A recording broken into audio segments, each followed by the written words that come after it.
Yes hello. तो आज के वीडियो लेक्चर में सभी लोगों का स्वागत है। This is Amit Amresh from the aspiration.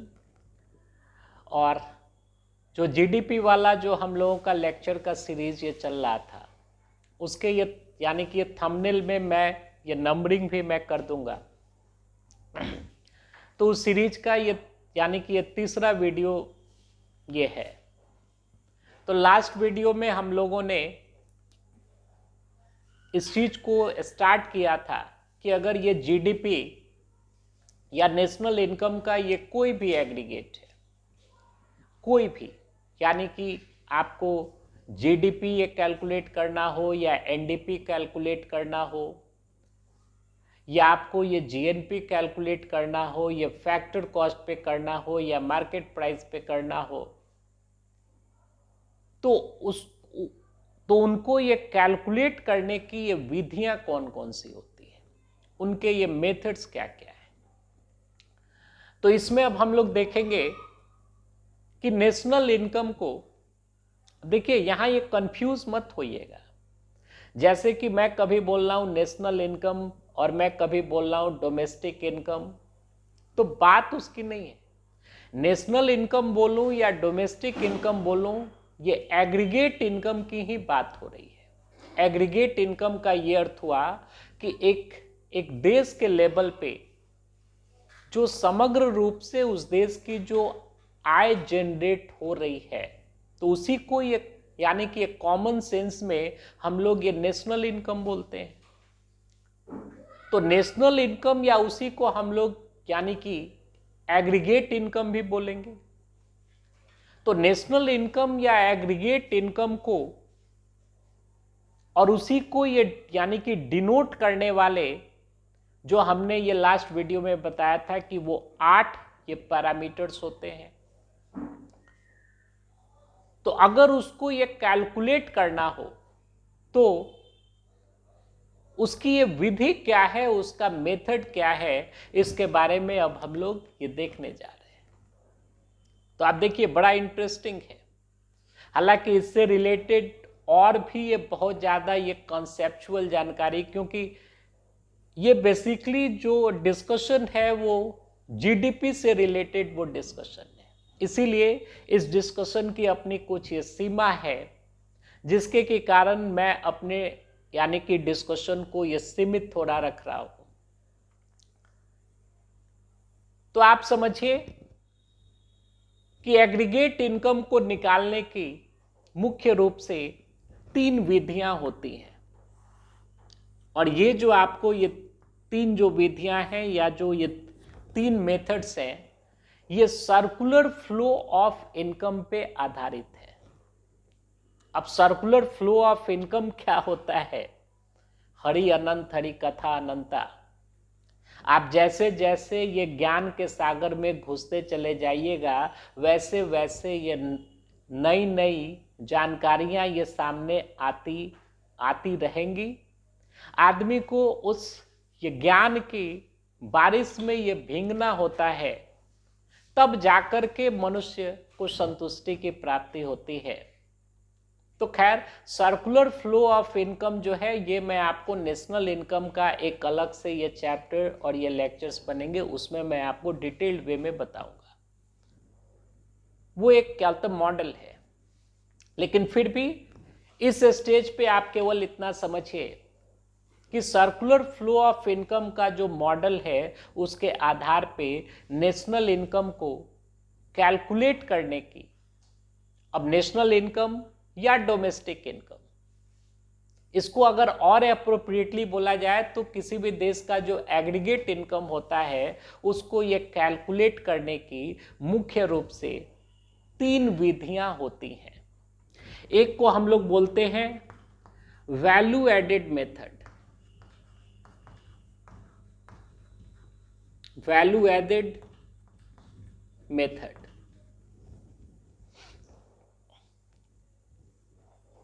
इसी को हम लोग प्रोडक्ट मेथड भी बोलते हैं, प्रोडक्ट मेथड, या इसी को हम लोग इंडस्ट्रियल ओरिजिन मेथड भी बोलते हैं। ये सब आपके पोटेंशियल ये क्वेश्चंस हैं आपके एग्जाम के। इंडस्ट्रियल ओरिजिन मेथड,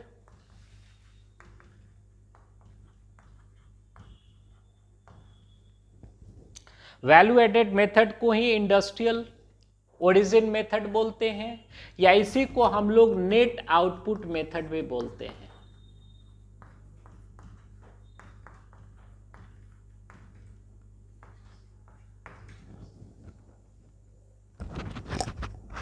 तो किसी भी देश का जो एग्रीगेट इनकम होता है, उस एग्रीगेट इनकम को निकालने की जो ये पहली विधि होती है, आप इसी विधि से जीडीपी को भी निकाल सकते हैं।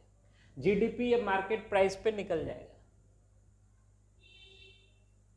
उसको हम लोग बोलते हैं ये वैल्यू एडेड मेथड। ये सब उसी के अलग अलग नाम हैं।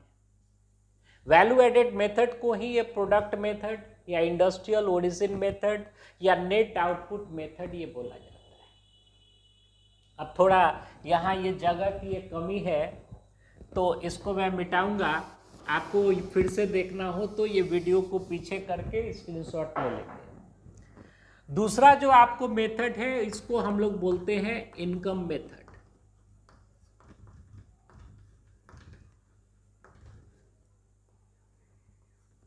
इनकम मेथड, इसी को हम लोग डिस्ट्रीब्यूटेड शेयर मेथड भी बोलते हैं।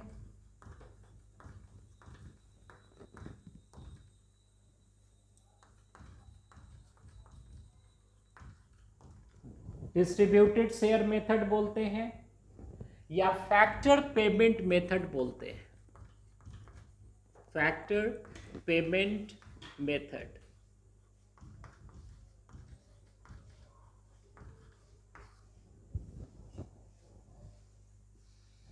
पढ़ने में भी आनंद है, जैसे आपको सिनेमा देखने में आनंद होता है, जैसे आपको फेसबुक के चलाने में आनंद आता है, जैसे कि एक क्रिकेट मैच को देखने में आपको आनंद आता है।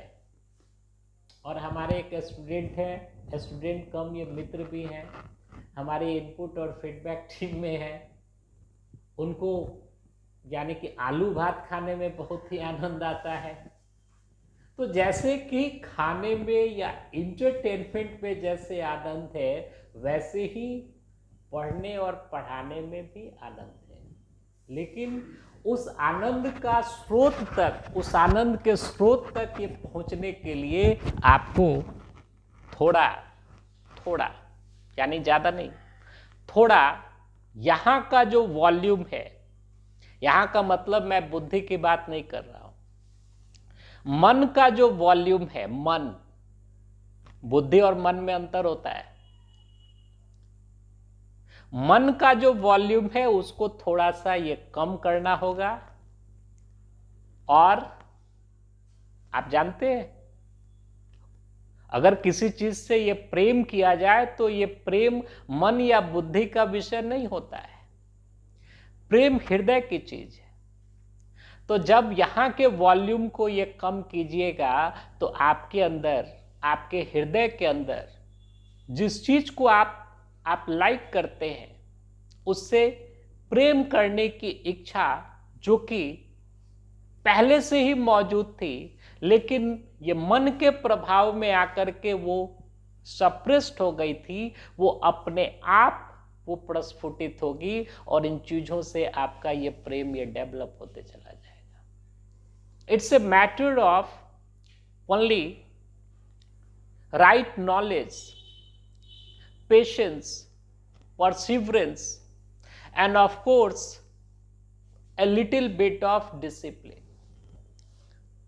थोड़ा disciplined life, perseverance, और अपने आप जो ये चाहते हैं अपने जीवन में, अपने हृदय से, मन से नहीं। मन से तो आप कभी यानी विराट कोहली होना चाहते हैं, आप कभी यानी मैच देख लीजिएगा तो विराट कोहली होना चाहते हैं, मैच देख लीजिएगा तो आप मतलब जो अच्छा खेल दिया आपका वही रोल मॉडल हो जाता है। पिक्चर देखने जाइएगा तो जिसकी फिल्म जो आपका रोल मॉडल है उसकी फिल्म अच्छी लगी, आप वैसा ही होना चाहते हैं। मतलब आपके जो रोल मॉडल्स हैं ये छिन छिन पल पल घंटे घंटा ये बदलते रहते हैं, इसकी बात नहीं हो रही है। ये सब इफिमेरल है, फ्लिटिंग है, ये सब आते जाते रहेगा। इन चीजों में ज्यादा ये पढ़ने की जरूरत नहीं है। मुख्य मुद्दा ये है कि आपका हृदय ये यानी कि ये क्या चाहता है, आप क्या चाहते हो। अगर उस पॉइंट तक आप ये पहुंच जाओगे तो फिर किसी चीज में कोई दिक्कत नहीं है। आप जिस भी एक कार्य को कीजिएगा प्रेम वश ही कीजिएगा, और जहां ये प्रेम होता है, जहां पे डेडिकेशन होता है, वहां पे ये सफलता जो है वो निश्चित होती है। ये बात ये समझिए। तो दूसरा जो मेथड है वो आपका इनकम मेथड है। इनकम मेथड को ही हम लोग डिस्ट्रीब्यूटेड शेयर मेथड या फैक्टर पेमेंट मेथड हम लोग बोलते हैं। अब थोड़ा हमने बताया था कि ये जगह की ये कमी है, तो मैं ये नीचे वाले को मिटा रहा हूं। और जगह की इसलिए कमी है कि आज का थोड़ा इस ढंग से सेटअप ही तैयार हो गया कि मुझे आज थोड़ा खड़े होने में ये परेशानी हो रही थी कुछ, मतलब यानी कि ये पैर में ये दर्द था, जिसके ही कारण ये बैठ करके मैं पढ़ा रहा हूँ, तो इतना ही एरिया हमें मिल पा रहा है लिखने के लिए। तो ये आपको तीसरा जो आपका ये मेथड जो है उसको हम लोग बोलते हैं expenditure method.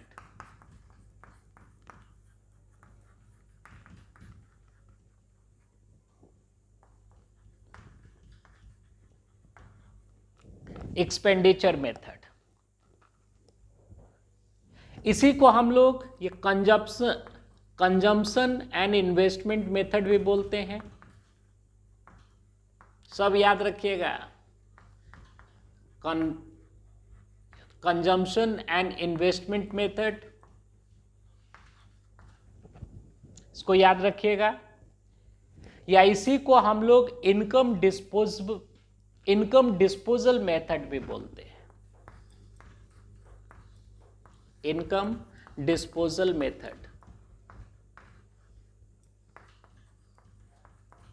So all in all, we have seen that to calculate the national income or any aggregate related to the aggregate income of a country, we have three methods. The first method is called the value added method. Second method is called the income method, and the third method is called the expenditure method. And you will be astonished to know that, और आपको ये जान करके आश्चर्य होगा कि आप ये किसी भी मेथड से आप नेशनल इनकम को कैलकुलेट कीजिए, whether it's the value added method or income method or expenditure method, the end result would be the same. तो उसका जो end result जो आएगा वो ये समान आएगा। केवल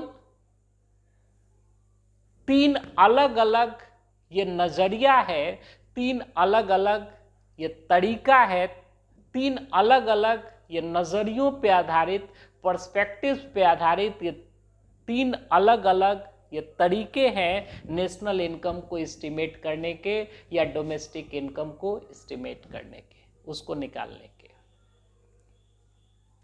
तो यहां तक हमें लग रहा है कि आपको बात ये समझ में आ रही होगी। अब हम लोग देखेंगे कि अगर आप ये वैल्यू एडेड मेथड से, अगर हम लोग अब पहले देखेंगे कि वैल्यू एडेड मेथड क्या है। वैल्यू एडेड मेथड यानी कि वैल्यू एडेड मेथड से नेशनल इनकम या डोमेस्टिक इनकम को हम लोग ये निकालते कैसे हैं, ठीक है। तो इसमें आप सबसे पहले तो ये समझ लीजिए कि किसी भी इकोनॉमिक्स, आपको सबसे पहले तो ये क्लियर होना चाहिए कि वैल्यू एडिशन होता क्या है। तो वैल्यू एडिशन जिसको कि हिंदी में बोलते हैं मूल्य संवर्धन। और फर्स्ट वीडियो में ही मैंने इसके बारे में एक थोड़ा सा ग्लिम्स, एक थोड़ा सा इसके बारे में हमने एक ओवरव्यू आपको ये दिया था। वैल्यू एडिशन का ये मतलब होता है कि अगर इसको ये टेक्निकली देखा जाए तो वैल्यू एडेड का मतलब ये हुआ कि value added is equal to value added is equal to value of output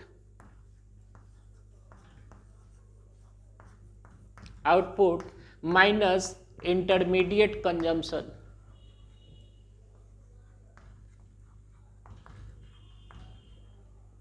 intermediate consumption.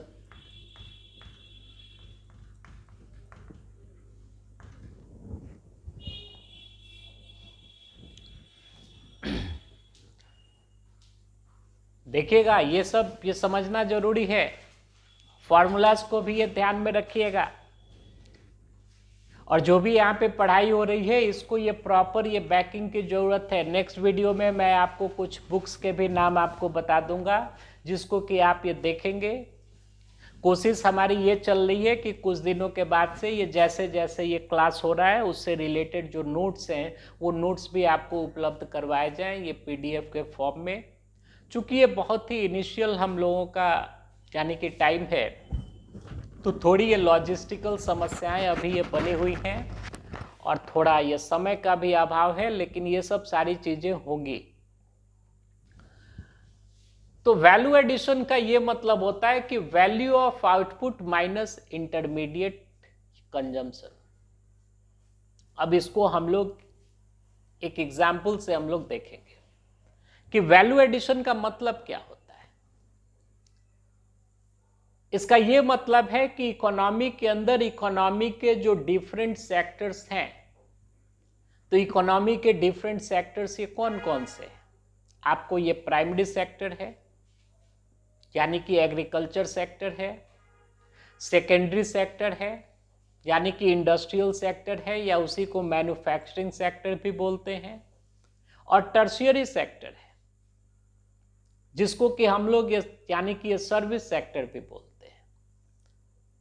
तो इकोनॉमी के तीनों ही सेक्टर्स में यानी कि ये प्राइमरी सेक्टर हो या सेकेंडरी सेक्टर हो या टर्शियरी सेक्टर हो, इन तीनों ही सेक्टर्स में ग्रॉस वैल्यू एडिशन ये क्या हो रहा है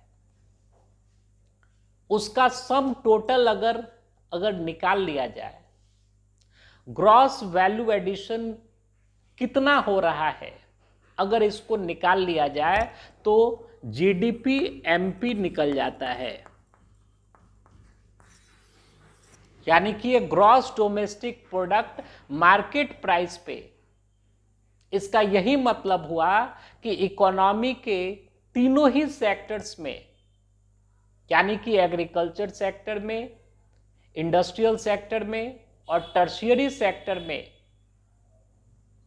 ग्रॉस वैल्यू एडिशन कितना हो रहा है उसका सम टोटल ही GDP MP होता है। या अगर ये दूसरे रूप में अगर इसको देखा जाए यानी कि ये ग्रॉस डोमेस्टिक प्रोडक्ट ये मार्केट प्राइस पे, दूसरे रूप में अगर देखा जाए तो इसका ये मतलब हुआ कि इकोनॉमी के अंदर इकोनॉमी के डिफरेंट सेक्टर्स में जितनी भी वस्तुओं और सेवाओं का उत्पादन हो रहा है, ये ध्यान दीजिएगा, जितनी भी वस्तुओं और सेवाओं का उत्पादन हो रहा है यानी कि जितने भी गुड्स एंड सर्विसेज का प्रोडक्शन हो रहा है, जैसे कि मान लीजिए कि अगर हम लोग ये एग्रीकल्चर सेक्टर की बात करें तो एग्रीकल्चर सेक्टर का ये प्रोडक्शन क्या है, वही उसका वैल्यू एडिशन है। इंडस्ट्रियल सेक्टर की अगर बात करें तो जो देश के अंदर भिन्न भिन्न प्रकार की जो इंडस्ट्रीज काम कर रही हैं, उन इंडस्ट्रीज में कितनी मात्रा में ये वस्तुओं का प्रोडक्शन हो रहा है। वहीं इंडस्ट्रियल सेक्टर का ये वैल्यू एडिशन है। और अगर ये टर्शियरी सेक्टर की बात करें, सेवा क्षेत्र की बात करें, तो ये कितनी मात्रा में सेवाओं का उत्पादन हो रहा है, वहीं उस सेक्टर का वैल्यू एडिशन है। इसका सम टोटल ग्रॉस वैल्यू जो है वहीं ये जीडीपी एमपी है, gross domestic product market price पे आपको ये मिल जाएगा। अब यहां से ये बात आती है कि ये वैल्यू एडिशन होता क्या है। तो ये ध्यान दीजिएगा, ये बड़ा इसी स्टेज में हम इसको आगे लेकर के चल रहे हैं, नहीं तो आप ये यानी मिस कर जाइएगा। वैल्यू एडिशन का ये मतलब होता है कि value of output minus intermediate ये कंजम्पशन। ठीक है, value of output minus intermediate ये कंजम्पशन, ये ध्यान दीजिएगा हमेशा। अब यहीं से मैं अब आपको बता रहा हूं, बहुत ही एक कंसेप्चुअल चीज है, ये ध्यान दीजिए। वैल्यू ऑफ आउटपुट क्या होगा?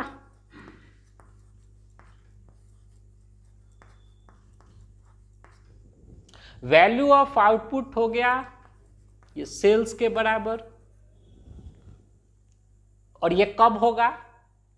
तो एक वर्ष की समय सीमा के अंदर जितनी भी वस्तुओं और सेवाओं का प्रोडक्शन हुआ और अगर वो सब बिक गया मार्केट में, सारा का सारा अगर ये बिक गया मार्केट में, यानी इंटायर आउटपुट जो है अगर वो बेच दिया गया है मार्केट में, तो फिर वैल्यू ऑफ आउटपुट ये बराबर हो जाएगा किसके? सेल्स के ये वैल्यू के बराबर। मान लीजिए कि अगर ये 500 रुपये के मार्केट प्राइस के बराबर वस्तु का उत्पादन हुआ है कंट्री में, और वो अगर ये पूरा का पूरा ये बिक गया, तो वैल्यू ऑफ आउटपुट सेल्स के वैल्यू के बराबर हो जाएगा, यानी कि 500 रुपया वैल्यू ऑफ आउटपुट भी हो गया।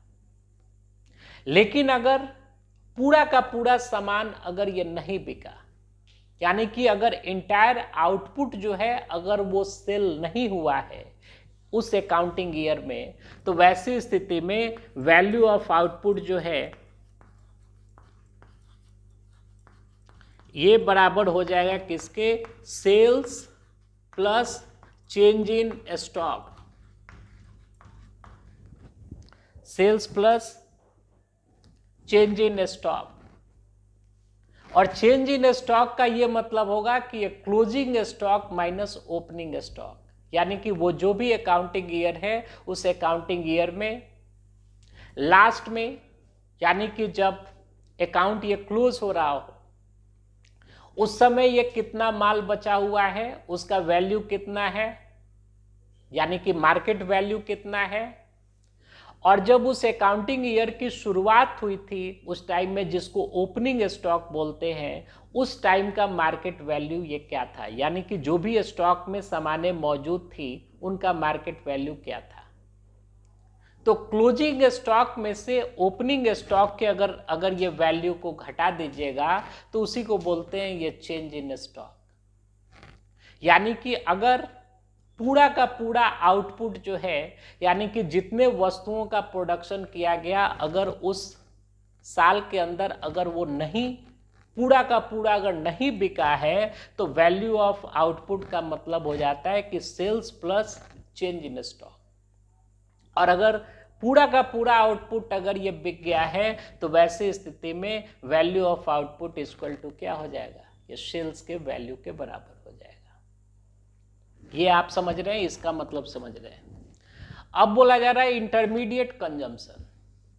तो इंटरमीडिएट कंजम्पशन का ये अर्थ होता है कि आप, यानी कि जो ये प्रोड्यूसर्स जो हैं रॉ मटेरियल्स के रूप में, ठीक है ना, रॉ मटेरियल्स के रूप में जो, यानी कि जिन चीजों का यूज कर रहे हैं, उनका जो मार्केट वैल्यू है उनका जो ये प्राइस है या उनका जो मार्केट वैल्यू है उसको हम लोग बोलते हैं इंटरमीडिएट कंजम्पशन।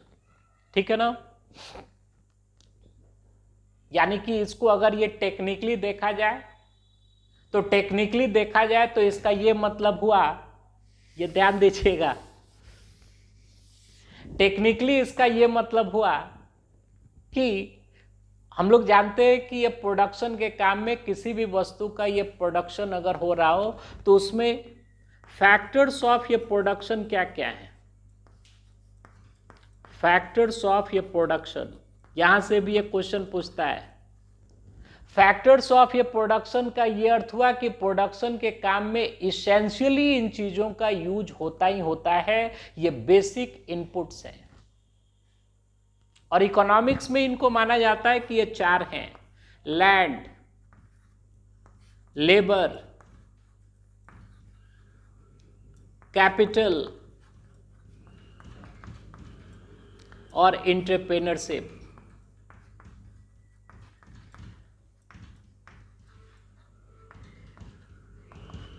ये तो वैसे भी आप याद रखिएगा, इन्हीं को बोला जाता है फैक्टर्स ऑफ ये प्रोडक्शन। किसी भी चीज का प्रोडक्शन हो रहा हो, किसी भी चीज के उत्पादन का कार्य हो रहा हो, ये बेसिक इनपुट्स हैं: लैंड, लेबर, कैपिटल और एंटरप्रेन्योरशिप। लैंड आप समझते हैं, जमीन; लेबर श्रम; कैपिटल पूंजी; एंटरप्रेन्योरशिप उद्यमशीलता। ये लगते ही लगते हैं। तो इंटरमीडिएट कंजम्पशन का क्या अर्थ हुआ? इंटरमीडिएट कंजम्पशन का ये अर्थ हुआ कि फैक्टर्स, यानी जो ये चार बेसिक इनपुट्स हैं, लैंड, लेबर, कैपिटल और एंटरप्रेन्योरशिप, ठीक है ना, इन्हीं को ये फैक्टर्ड इनपुट्स भी बोलते हैं। तो इन फैक्टर्ड इनपुट्स को छोड़ करके अन्य जो भी सामान लग रहा है ये प्रोडक्शन के काम में, उसको हम लोग इंटरमीडिएट कंजम्पशन हम लोग बोलते हैं। और इंटरमीडिएट कंजम्पशन में मुख्य रूप से ये क्या आता है? रॉ मटेरियल्स आते हैं। क्योंकि आप देखिए यहाँ पे रॉ मटेरियल्स नहीं है। किसी भी चीज का प्रोडक्शन हो रहा है तो उसमें लैंड लगेगा ही, लेबर लगेगा ही, कैपिटल लगेगा ही, एंटरप्रेन्योरशिप लगेगी ही लगेगी। इनको बोला जाता है फैक्टर इनपुट्स। और इनको छोड़ करके अब केवल इतना से आप ये प्रोडक्शन का काम कर लीजिएगा। आप मान लीजिए कि कोई फैक्ट्री बैठाए हुए है, आप सपोज कीजिए, या मान लीजिए कि एग्रीकल्चर सेक्टर की बात कर रहे हैं। आपको अगर प्रोडक्शन का काम करना है, आपके पास लैंड भी है, आपके पास लेबर भी है, आपके पास कैपिटल भी है और उद्यमशीलता भी है, एंटरप्रेन्योरियल स्किल भी है आपके पास, ठीक है। तो क्या आपका उत्पादन हो जाएगा? बेसिक इनपुट्स ये जरूर है, लेकिन इसके बाद ये नॉन फैक्टर्ड इनपुट्स भी लगता है प्रोडक्शन के काम में, जैसे कि रॉ मटेरियल्स। अब मान लीजिए कि ये सब सारी चीजें मौजूद हैं और अगर आपके पास बीज ही मौजूद नहीं है, सीड ही मौजूद नहीं है, ये रॉ मटेरियल है, फर्टिलाइजर ही मौजूद नहीं है,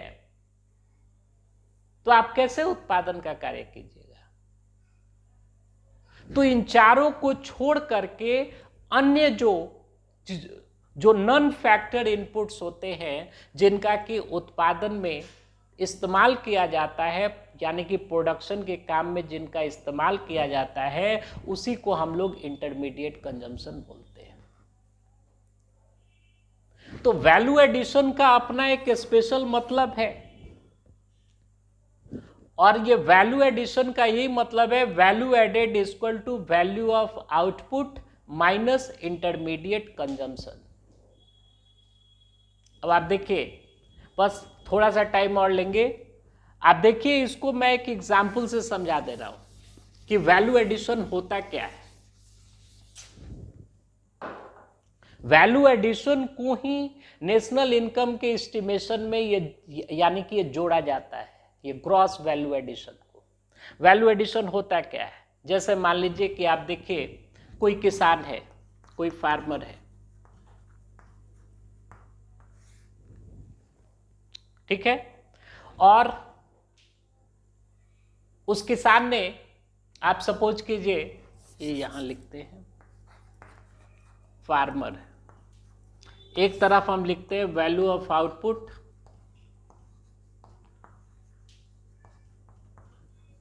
एक तरफ लिखते हैं इंटरमीडिएट कंजम्पशन,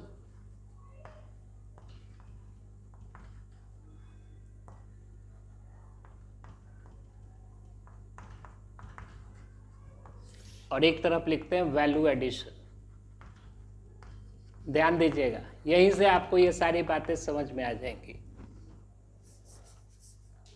अब मान लीजिए कि कोई प्रोडक्शन का काम होना है, यानी कि ये ब्रेड जो है, आप सपोज कीजिए जैसे होता है ना, ये स्लाइस ब्रेड होता है, तो स्लाइस ब्रेड को ये बनाना है और आटा से वो बनने वाला वो ब्रेड है, प्रोडक्शन लाइन हम उसी को ये सोच रहे हैं। तो मान लीजिए कि फार्मर है और फार्मर ने, आप सपोज कीजिए कि उसके पास ये बीज जो थे ये पहले से मौजूद थे, विदाउट एनी कॉस्ट उसके पास उपलब्ध थे पहले से ही, उसको कोई पैसा नहीं लगाना पड़ा। तो मान लीजिए इंटरमीडिएट कंजम्पशन उसका क्या हुआ, ये 0 हो गया, क्योंकि उसने रॉ मटेरियल्स को ये खरीदने में कोई पैसा नहीं लगाया। और मान लीजिए कि उसने ये गेहूं की खेती की, और गेहूं की जो खेती है उससे जो अन्न का उत्पादन हुआ, जो अनाज का उत्पादन हुआ, उसका मार्केट वैल्यू 600 रुपये के बराबर हुआ। 600 रुपया के मूल्य के बराबर गेहूं का उत्पादन उसने ये किया। ठीक है, अब आप देखिए, तो ये फार्मर के लेवल पे ये वैल्यू एडिशन कितना हो रहा है, 600 रुपया, यानी कि value of output minus intermediate consumption, ये वैल्यू एडिशन कितना हुआ, 600 रुपया। अब मान लीजिए कि उसी आटा को किसी फ्लावर मिल वाले ने खरीदा, फ्लावर मिल वाले ने खरीदा, तो फ्लावर मिल वाले के लिए इंटरमीडिएट कंजम्पशन कितना हो गया, 600 रुपया। यानी कि फ्लावर मिल वाले के लिए रॉ मटेरियल ये क्या हुआ, ये हुआ, यानी कि ये गेहूं हुआ, जिसका कि वैल्यू कितना है, 600 के बराबर है। और उसने अपने ये मिल में उसको ये पीस दिया, और जिससे कि उसका वैल्यू ऑफ आउटपुट कितना हो गया, 800 हो गया। 800 रुपया के मूल्य, यानी कि उसने तो मूल्य संवर्धन उसने ये कितना किया, यहां पे देखिए 200 रुपया, यानी कि जो वस्तु थी उसमें ये वैल्यू एडिशन उसने कितना किया, 200 रुपये के बराबर किया। 600 रुपया में वो खरीदा ही, और उसके मूल्य को बढ़ा करके उसने कर दिया अपने यहाँ या पीस उस करके 800 रुपये के बराबर। 200 रुपया वो यहाँ से वो कमा रहा है, यानी कि वैल्यू एडिशन ये 200 रुपया हुआ। अब आप देखिए कि वही आटा जो है बेकरी वाले के यहां पहुंचा, तो बेकरी वाले के लिए इंटरमीडिएट कंजम्पशन कितना हो गया, 800 रुपया हो गया। आटे को उसने खरीदा और इसका ये वैल्यू एडिशन उसने किया अपने यहां, यानी कि उसको उसने प्रोसेसिंग की, उसका यानी कि ब्रेड बनाया, ये जो कुछ भी किया, और उसने इसका ये वैल्यू एडिशन कर दिया ये 1200 रुपया। तो आप बताइए यहां पे वैल्यू एडिशन कितना हो रहा है, 400 रुपया। अब वही ये ब्रेड जो है ये बेकरी वाले के यहां से पहुंच रहा है कहां पे, शॉपकीपर पे, शॉपकीपर के पास।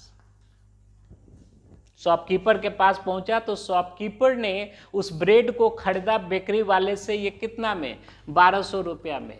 यानी कि शॉपकीपर के लिए इंटरमीडिएट कंजम्पशन ये 1200 रुपया हो गया, और उसने अपना ये 200 रुपये का मार्जिन मान लीजिए कि रखा यहाँ पे, 1400 रुपया में वो बेच रहा है। तो ये वैल्यू एडिशन कितना कर रहा है, 200। अब आप देखिए टोटल वैल्यू एडिशन आप यहां पे जोड़ लीजिए, 6 2 8, 8 4 12, 2 14, टोटल वैल्यू एडिशन कितना हो रहा है, ये 1400 रुपये के बराबर हो रहा है। और वहीं उस वस्तु का मार्केट प्राइस भी है, यानी कि शॉपकीपर जो है ये 1400 रुपया में उस वस्तु को ये बेच भी रहा है।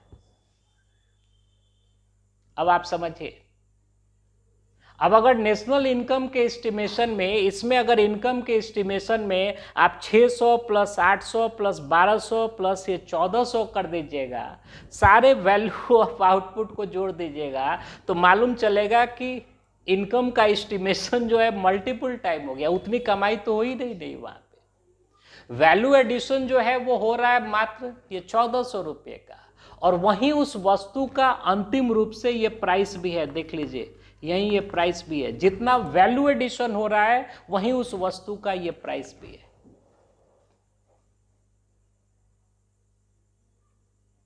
तो इसको हम लोग बोलते हैं, इसी को बोलते हैं वैल्यू एडिशन का प्रोसेस। अब आप यहीं से समझिए कि इकोनॉमी के अंदर तीनों ही सेक्टर्स में, ये ध्यान दीजिएगा, तीनों ही सेक्टर्स में, यानी कि प्राइमरी सेक्टर में, सेकेंडरी सेक्टर में और टर्शियरी सेक्टर में, जितना भी ये ग्रॉस वैल्यू एडिशन हो रहा है, यानी जितना भी ये वैल्यू एडिशन हो रहा है, उसका सम टोटल ही जीडीपी एमपी होता है।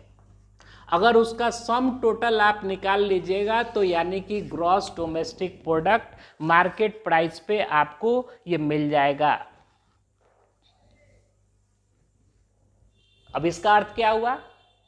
तो करना कुछ नहीं है, दूसरे रूप में इसका यही अर्थ हुआ कि जितनी भी अंतिम रूप से वस्तुओं और सेवाओं का उत्पादन हुआ, जितना प्रोडक्शन हुआ, उसका जो मार्केट प्राइस है, क्योंकि आप यहां देख रहे हैं ना, जितना वैल्यू एडिशन हो रहा है उतना ही क्या है, मार्केट प्राइस है। यानी कि अगर मार्केट प्राइस पे जो चीज मिल रही है, वैल्यू एडिशन उतना ही हुआ है उसमें।